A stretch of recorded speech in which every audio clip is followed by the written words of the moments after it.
본문의 말씀은 예수님께서 산에 오르셔서 많은 무리들에게 말씀을 가르쳐 주시는 내용입니다. 바로 우리가 잘 아는 산상설교의 말씀입니다.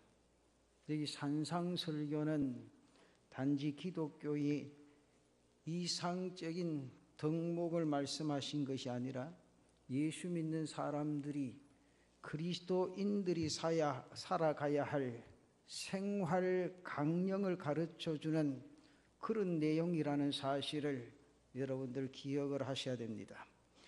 그러나 약간의 혼란이 있을 수 있는 것은 바로 예수님께서 가르쳐 주신 당시에 유대인들에게는 조상 모세로부터 내려온 그 하나님의 율법과 전혀 방향이 다른 내용들이 많았기 때문에 큰 혼란이 일어났는 겁니다. 그러나 이 산상설교의 내용에는 언뜻 모세의 율법과 대립이 되어지는 말씀들이 나타나지만은 이것은 율법을 폐하는 것이 아니라 오히려 완성하는 말씀인 것을 우리는 알아야 합니다. 오늘의 말씀은 예수님의 그 산상설교의 일부로서 예수님께서 율법의 완성으로서의 새로운 율법을 우리에게 가르쳐주는 그런 계시의 말씀입니다. 오늘 이 말씀을 드릴 때에 일여전도회 회원들 가슴 속에 정말 은혜로 와닿는, 그래서 하나님 앞에 더 가까이 가는 그런 은혜가 있으시기를 바라고, 우리 모든 성도들 가슴 속에 이 말씀이 큰 은혜로 나타나는 귀한 밤 되시기를 바랍니다. 그 첫째는 예수님께서는 하나님의 의를 나타내셨다는 겁니다.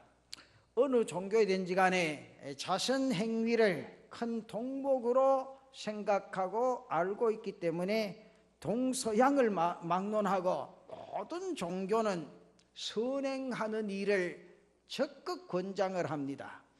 예수님 당시의 교대교도 마찬가지였고, 특별히 선행을 권장하기 위해서 해당에서 기부한 사람의 명단이나 액수를 공개까지 했습니다.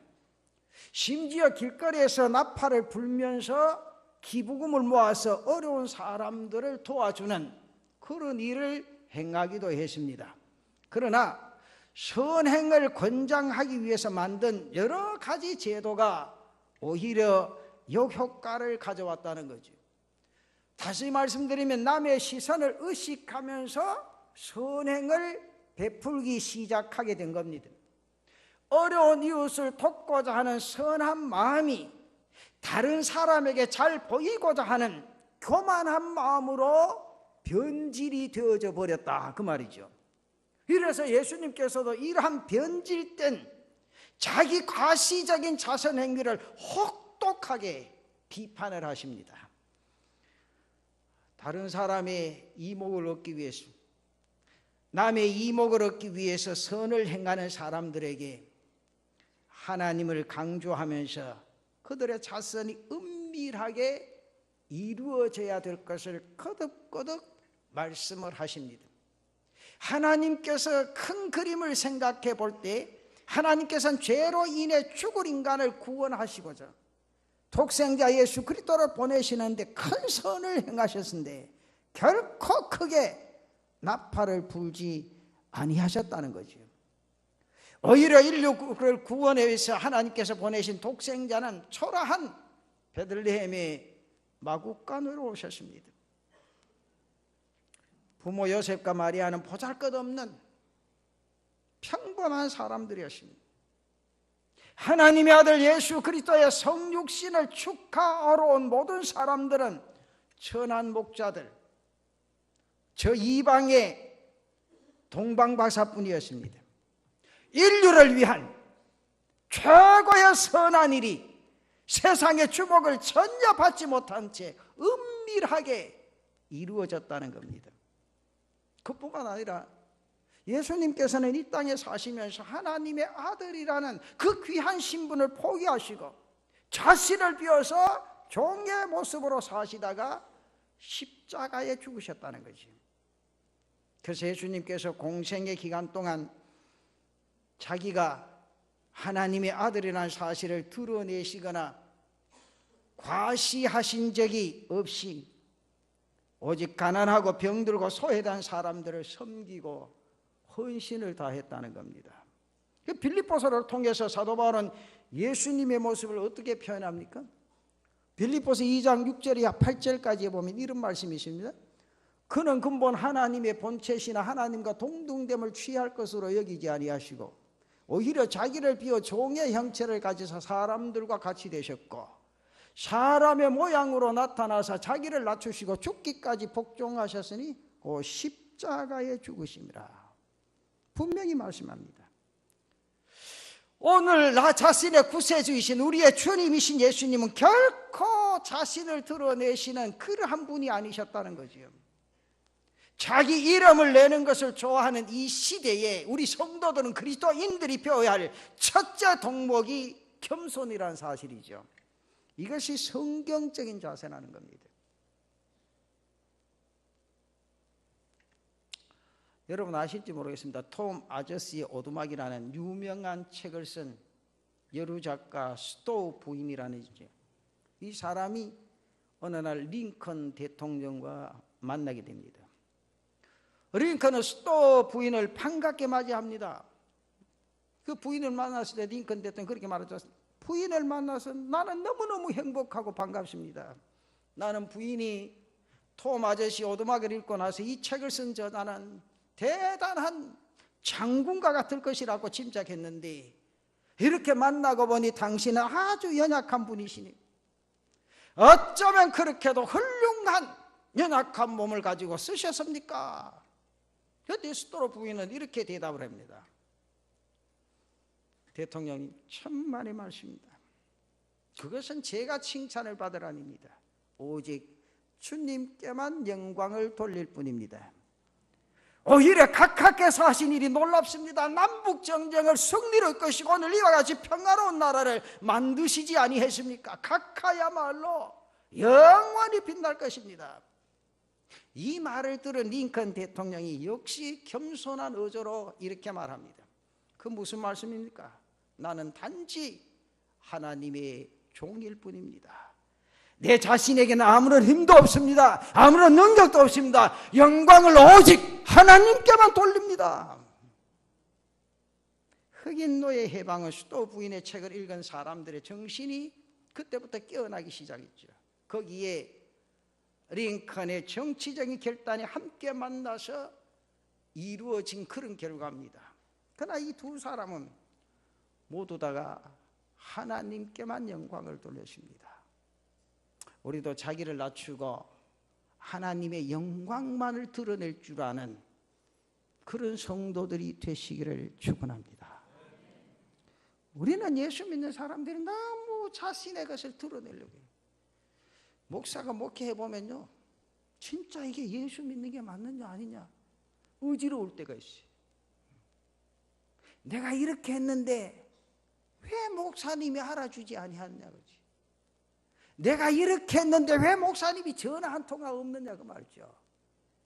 여러분 목사 전화 한 통 받으려고 하십니까? 목사가 여러분들 이름 거론하기 위해서 여러분들 행했나 그 말이죠. 절대적으로 오늘 내가 한 일은 모두가 하나님 앞에 행해질 때 하나님의 영광이 드러나게 될 줄로 믿습니다. 중요한 거 아니에요. 우리가 신앙의 단계를 한 단계 좀 높여보자 그 말이죠. 예수 믿는 사람 삐질 게 무엇입니까? 주의 일하다가 왜 낙심하냐 그 말이에요. 주의 일하다가 왜 삐지냐 그 말이에요. 도무지가 예수를 10년 믿든지 20년 믿든지 30년 믿든지 진짜 구분을 못합니다. 이거는요 직분에 관계없이 직분이 중할수록 더 잘 삐지고 더 토라지고 돌이키기가 더 어려워요. 왜 아멘 안 하지? 절대로 처음 나오신 신자들은요 삐지는 일이 잘 없습니다. 그저 말씀 받고 아멘. 내가 그렇게 살지 못함을 한탄하면서 내 왜가 일찍 예수를 믿지 아니했는가 그런 말을 들을 때가 굉장히 많습니다. 오늘 제가 일여전도에 이런 말씀을 드리는 것은 여러분들이 오늘까지 신앙생활하는 것은 하나님 앞에서 한 것임을 분명히 인지하고 하나님 앞에만 영광을 돌릴 수 있는 그런 은혜가 있기를 바랍니다. 그리고 두 번째로 그리스도인은 하나님의 영광을 위하여 선을 베풀어라고 말이죠. 유대교에서는 선행을 많이 강조했는데 그 이유 가운데 하나는 율법에 기록된 그 이상의 선행을 베풀면 마지막 심판날에 자신의 선행이 다른 사람의 죄를 속죄하는 그런 역할을 한다고 믿으십니다. 그러나 예수님께서는 이런 유대교의 신앙을 완전히 배제해버립니다. 사람의 선행이 다른 사람의 죄를 속죄할 수 있는 면죄부가 절대로 될 수가 없다는 거죠. 이러한 생각은 예수 그리스도의 십자가의 대속의 은혜를 깨닫지 못하는 어리석은 생각일 뿐입니다. 예수님께서는 유대인들과 달리 선행의 결과보다는 오히려 선행의 동기를 훨씬 더 중요하게 생각을 하셨습니다. 선행의 동기가 하나님의 영광을 위한 것이지 아니면 자기 자신의 영광을 위한 것인가를 중요하게 여기고 중요하게 생각하셨다고 말입니다. 선을 베풀어서 어려운 이웃을 구제하고 기도하고 금식하는 것들이 다른 사람의 관심을 끌려고 하거나 다른 사람들에게 과시하려는 동기에서 시작이 되었다면 그것은 결코 바르지 못한 것이다. 그것은 결코 올바르지 못한 것이라는 거죠. 그러므로 예수님께서는 이러한 모든 행위를 은밀하게 하시고 산상설교를 통해서 거듭거듭 강조하시는 그런 내용의 말씀입니다. 사랑하는 성도 여러분, 자기를 나타내기 위한 동기에서 선행에 베푸는 사람은 바리새인이나 서기관과 같은 자들입니다. 요즘 많은 교회가 그래, 우리 교회만 그런 게 아니고 여러분 공동이해를 해보면요 자기 이름 적어달라고 메모지로 돌려 이게 하나님 앞에 얼마나 잘못되고 죄인지를 몰라. 그 왜 그런 짓 하느냐 물어보니까 그 사람 이름을 몰라가 적어달라고 해서 적었댔대. 그러면 네 이름 빼고 다른 사람 적지 왜 네 이름 적어놨노 그랬게. 나도 해야 안 되느냐 그치.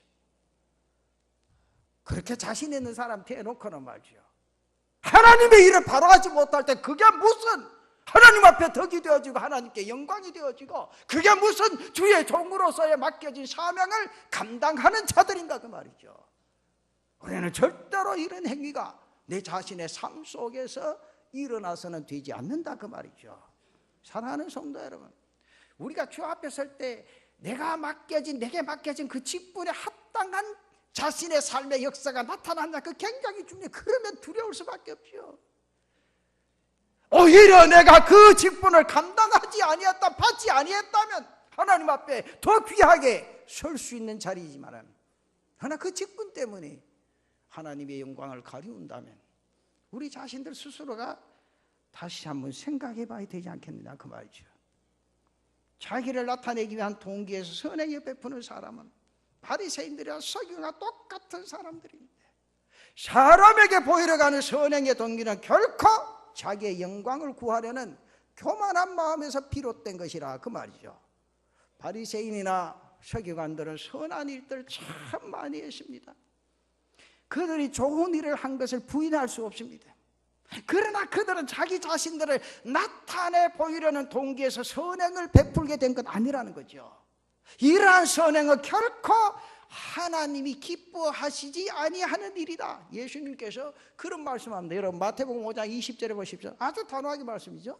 내가 너희에게 이르노니 너희 의가, 성경이 잘 보십시오. 너희 의가 서기관과 바리새인보다 더 낫지 못하면 결코 천국에 들어가지 못하리.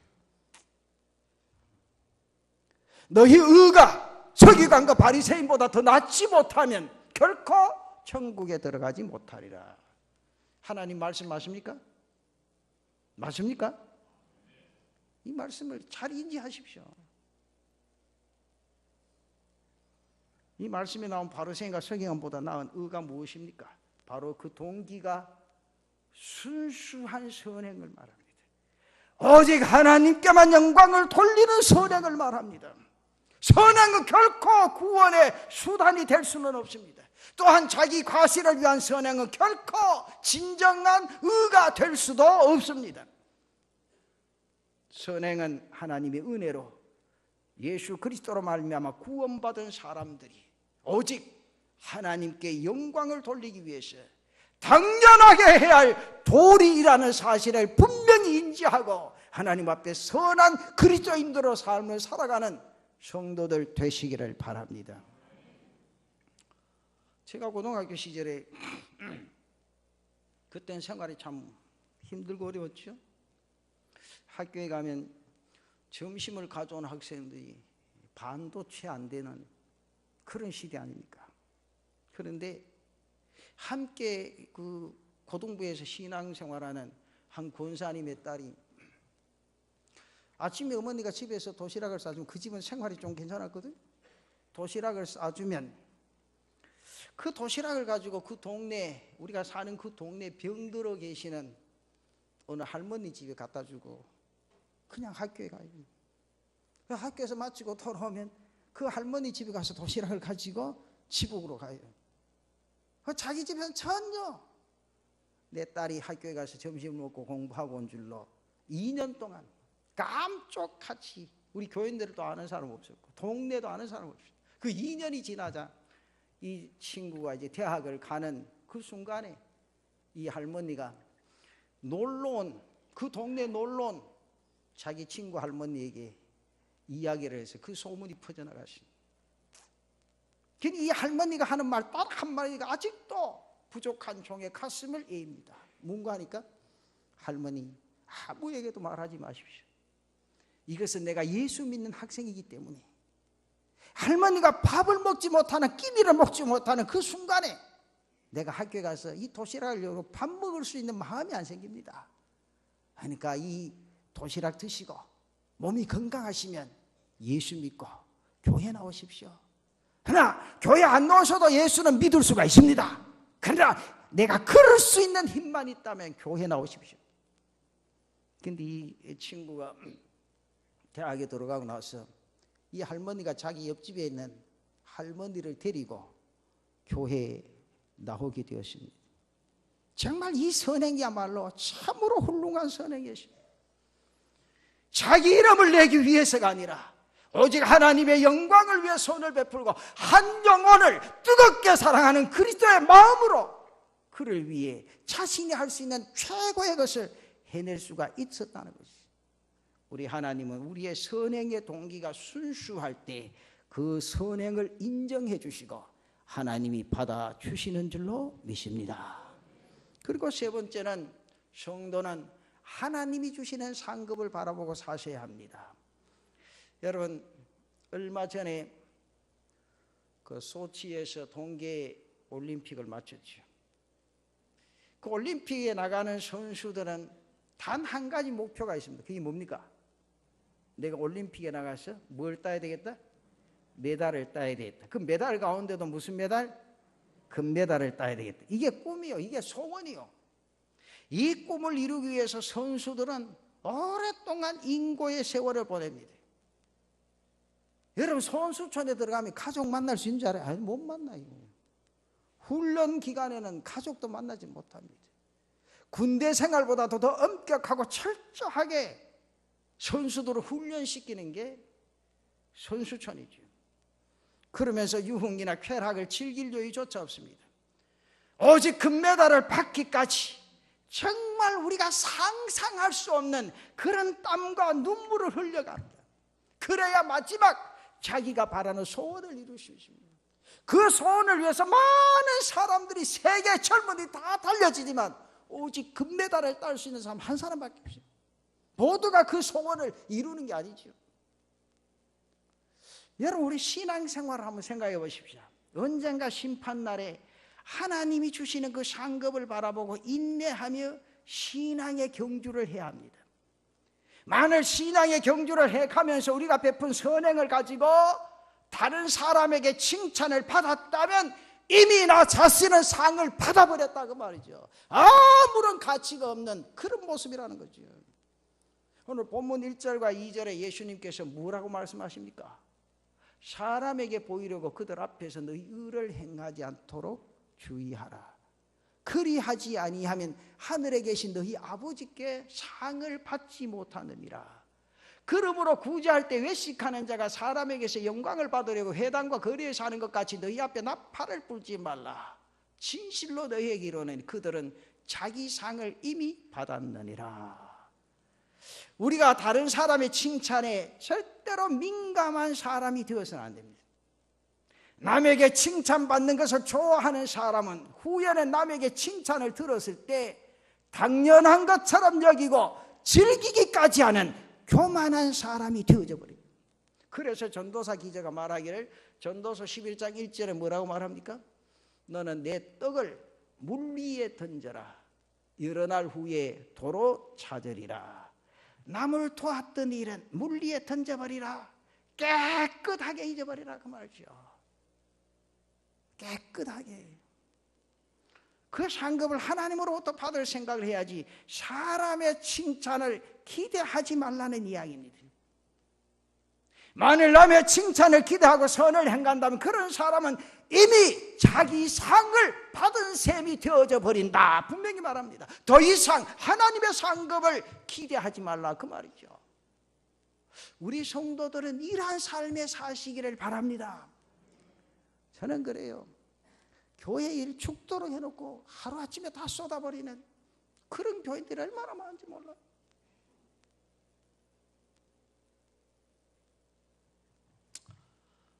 제가 책을 읽는 가운데 선교사님들이 써놓은 수기가 있죠. 선교사님들이 글을 모아놓은 그 수기 가운데 한 가지 여러분들한테 예를 들어서 설명을 드리면, 미국의 한 선교사가 오랫동안 그 아프리카 선교를 마치고 안식년을 맞이해서 꿈에 그리던 자기 고향에 이제 선교 보고하려고 배를 타고 들어오는 길입니다.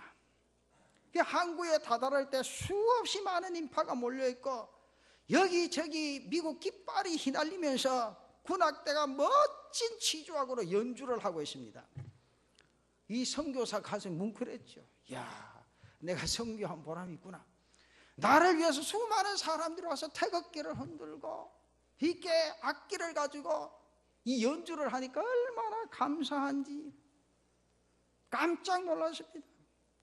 그런데 조금 후에 자신이 알고 보니까 자기가 탄 배에는 당시의 미국 대통령인 루즈벨트가 함께 타고 있었습니다. 자신의 장애를 딛고 경제 공황을 이겨낸 루즈벨트는 미국의 유일한 사선 대통령입니다.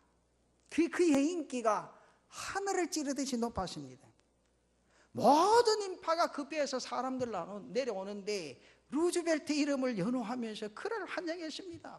그 순간에 갑자기 선교사님 자신의 모습이 엄청 초라해지는 거예요. 그 배에서 내려봤을 때는 야, 나를 위해서 수많은 사람이 와서 이렇게 국기를 흔들고 군악대가 와서 연주를 하고 참내 선교사 잘 갔다 그래 생각했는데 가만히 생각하니까 아무것도 아니라고 말이죠. 자신의 모든 것이 실망스러워 보였습니다. 자신의 젊음을 다 바쳐서 복음을 위해서 선교사로 일한 것이 후회스럽기까지 했습니다. 그래서 그 자리에 낙심하고 하늘을 바라보면서 하나님을 향해서 이런 불평을 했습니다. 하나님, 나는 하나님을 위해서 그 오랜 시간 아프리카 오지에서 생명을 무릅쓰고 일했습니다. 복음을 전했습니다.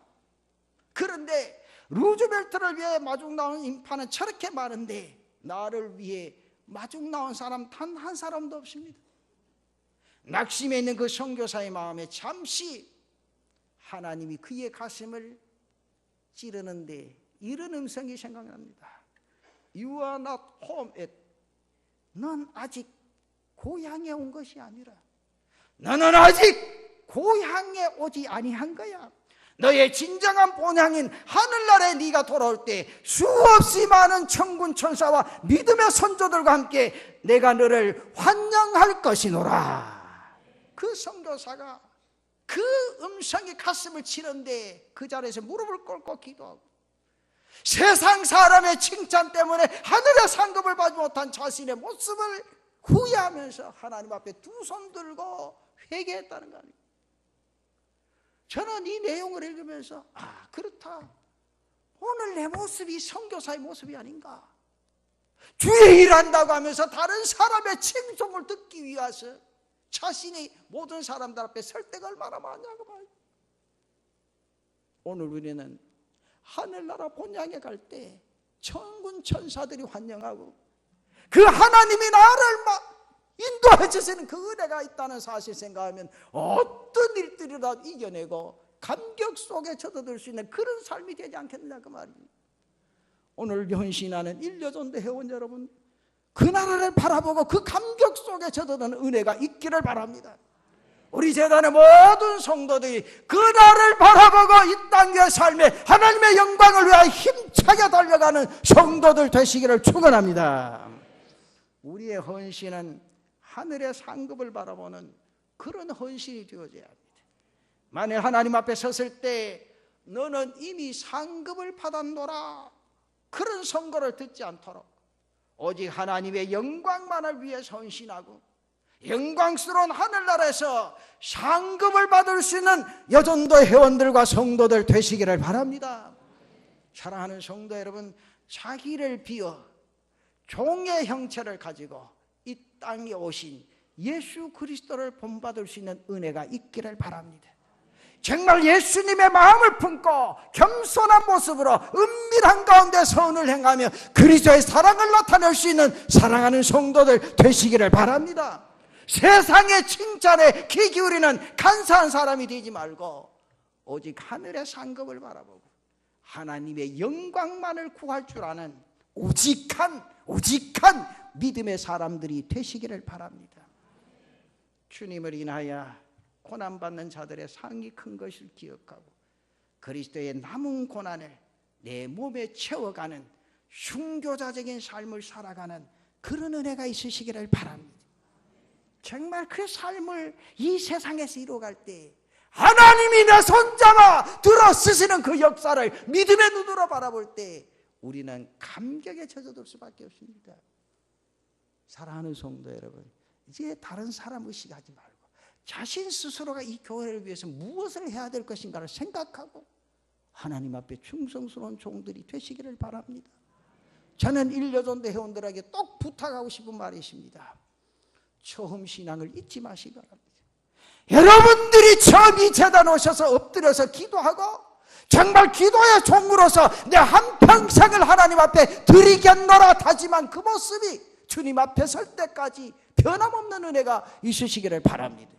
그 신앙의 삶을 이루어갈 때 우리 교회는 더 놀라운 은혜 속에 젖어들게 될 줄로 믿습니다. 저는 그렇게 생각합니다. 교회는 많은 사람들에게서 교회는 젊어져야 된다.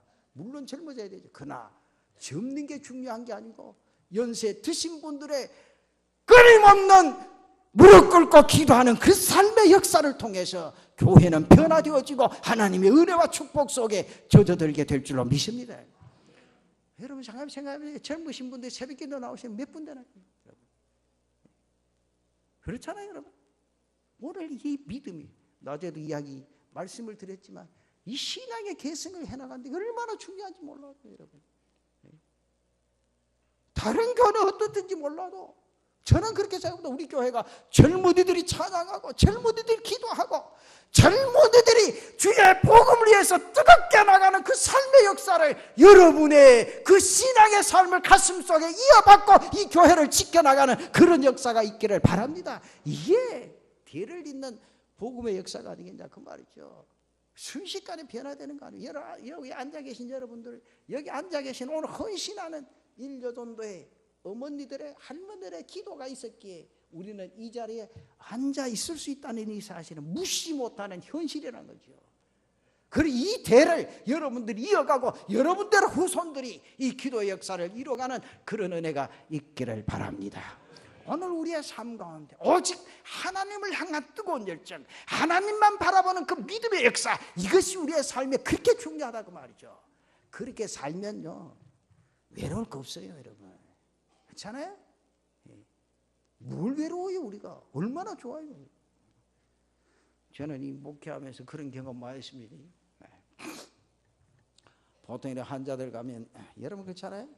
환자 병원에서 뭐 1년 2년 누워 있으면 여러분 가자, 하나님께 가는 게 좋죠. 사실 그렇잖아요. 여러분 내가 이런 말 하면 절대 오해는 하지 마세요. 가면 손잡고 그래요. 목사님 나 천국 가도록 기도하더라고. 그래서 천국은 본인이 가지 목사가 보내나 돼? 여러분 오해하지 마세요. 천국은 목사가 보내는 거 아니에요. 여러분 스스로 믿음으로 가는 거지. 근데 이제 약해지니까 이제 목사 손 붙잡고 그런 거죠. 목사님 빨리 내 천국 가도록 기도해 달라고. 그런데 요새는 안 쏘가요. 목사도 처음에는 순진해가 그 기도했어요. 하나님이 우리 집사님 빨리 천국으로 불러주이소. 그래 놓으면 그 다음 주일날 온 시선이 목사이가, 우리 목사는 내 죽기를 원한다고 말이지. 우리 목사같이 말이죠 그렇게 악독한 목사가 어딨냐고 말이지. 어찌 기도를 말이야 빨리 천국 보내달라고 본인이 그리 해놓고. 그래서 목사는 이제 뭘 믿어야 될지 몰라요. 사실 목회하면서요. 금방 목사 앞에서는 목사님 은혜 받았다 그래 집에 가서 앉혀놓고 말 목사가 오늘 막 설교를 그따위 하느냐고 말이지. 참 목사가요 정신이 헷갈릴 때가 한두 번 아니에요. 여러분. 여러분 스스로 한번 생각해 보세요. 저는 그렇습니다. 저는요 정말 제가 한 주간 말씀 준비해서 여러분들 아낌없이 외치려고 합니다. 외친 말씀에 여러분들 아멘 하면 은혜요 복이 되어지고, 거부하면 여러분들 스스로 손냅니다. 내가 손해될 거 하나도 없어요. 여러분 오늘 이 말씀도 마찬가지요. 내가 다른 사람 위해서 나서려고 한 사람 되지 말라고 말. 하나님 앞에 신실한 자신의 모습이 나타나면 하나님이 그를 들어쓰실 것이요 하나님이 그를 통한 영광이 높이 높이 나타나게 될 줄로 믿습니다. 우리가 이런 삶을 살아보자는 거죠. 사람 앞에 나타내려 하지 말고. 저는 이제 목회 저도 수십 년 되잖아요. 여러분 생각해보세요. 36살부터 당회장 했으니까 지금 나이가 60이 넘었으니까요. 여러분 적게 한 거 아니잖아요. 그러면서 제가 느낀 게 있습니다. 교회 꼭 공동회를 해야 되나? 공동하기 위해 하기 전에 광고해 놓으면요 잘합니다. 눈을 살살 피해가며 아이고 그또가 안 하던 운전도 해보자 하고요 뭐 비례빌 거 다 하려고 합니다. 그러나 끝나면요 언제 내가 그랬던 거. 여러분 우리는 절대로 눈가림으로 주의 일을 해서는 안 됩니다. 신실한 마음으로 자신의 삶을 하나님 앞에 드릴 때 하나님이 그를 통한 영광의 역사가 뜨겁게 나타나게 될 줄로 믿습니다. 이 신앙의 삶을 이루어가 보자고 말이죠. 내가 순간적이라도 하나님의 마음을 흐뭇하게 하고 정말 하나님의 그 마음을 움직일 수 있는 그런 삶의 역사를 이 땅 위에서 이루어가 보자고 말이죠. 그래서 예수를 믿어도 미련 없이 믿고 하나님 앞에 충성해도 미련 없이 충성하고 하나님 앞에 들어 쓰임받을 때 정말 나는 주를 위한 땅 위의 인생의 삶이 지금부터 시작이요 지금부터 출발이요 지금부터 전진하는 그런 각오로 달려갈 수 있는 은혜가 우리의 삶 속에 일어나기를 바랍니다. 저는 여러분들 푸른 부탁합니다. 제 마음속에 그래요. 앞으로 내가 장로 되고 싶다, 권사 되고 싶다, 치무 집사 되고 싶다는 사람이 많을수록 공동회는 안 해야 되겠다. 정말 나는 그런 직분을 감당할 수 없는 그런 사람이라 모두가 다 그런 자세가 되어질 때 일꾼들을 뽑아야 되지 않겠나? 아멘 좀 해보소. 왔다 우리 교회는 앞으로 일꾼 안 뽑겠네 그렇게. 하나님만 아시는 거예요. 나도 몰라요. 그렇잖아요 여러분. 우리가 다시 한번 생각. 제가요 우리 장로님도 잘 들으세요. 제가 깜짝깜짝 놀라는 거는 그만 당연 이 장로님들 계시다가 그만 막 끝나면 막 다른 교회가 편안하게 예수 믿는 게 최고라 하다 자기네들끼리 모여가지고. 우리 교회 장로님들 그런 분 안 계세요. 그 내가 그분들 앞에서 내가 당당하게 했어요. 장로님들, 그래서 장로님을 어떻게 했냐고 교회에서. 그 교회에서 장로로 임직받으면 뼈를 묻을 때까지 그 교회 장로님이 어떻게 은퇴했다고 시무 끝났다고 다른 교회 가서 내가 그 교회에서 장로래. 그러니까 그 장로님 나보고 하시는 말, 아따 그 목사 되게 무섭네 그랬더니 무서운 게 아니라 내가 바른 말 합니다. 그렇지? 바른 말. 잘하세요. 뭐 직분이 그냥 주어진 거예요, 그냥. 그래놓고 여러분도 한 게 뭐예요? 내가 받은 직분 하나님이 주신 건데 하나님이 주신 걸 자기 마음대로 생각해야 자기 마음대로 팽개쳐버리냐 그 말이요. 그게 아니요. 오늘 내가 여기에 나타난 말씀 나팔을 불지 말라니까 하나님 앞에서 자신의 삶을 진솔하게 드러내는 그런 크리스찬이 되어보자 그 말이요. 우리는 뭘 자신 드러낼 거 뭐 여러분 생각 나 자신도 그래요. 내가 아무리 생각하면 드러낼 거 아무것도 없어. 뭐가 있어요 지금. 이 시간 하나님이 부르시면 꼴깍 넘어가면 그냥 냉동실에 집에 들어가요. 냉동실에. 여러분들 어디 생선을 사서 이렇게 뭐 냉동실에 집어 있는 그것만 냉동실에 들어간 줄 알아요? 오늘 저녁이라도 순식간 하나님 불러시면 이 육전 아무것도 안 해. 그냥 냉동실에 집어넣어. 냉동실에. 여러분 그렇잖아요. 냉동실에 안 넣으면 생선이 썩는 거나 사람이 썩는 거나 마찬가지요. 그런 인생의 삶이 내 자신이야말 그런 중요한 것은 내 영혼이란 것이 영혼이 살기 위해서 하나님의 뜻대로 살아가는 인생의 삶이 되어져야 된다고 하면 영혼을 중요시하고 그렇게 생각하고 그러한 삶을 통해서 하나님의 뜻을 이뤄갈 수 있는 그런 성도들이 되시기를 바랍니다. 그러기 위해서 우리는 예수의 마음을 품고 겸손한 모습으로 정말 모든 자들을 나보다 낮게 여기고 그리스도의 사랑과 은혜 속에 젖어들 수 있는 우리 모든 성도들 되시기를 바랍니다.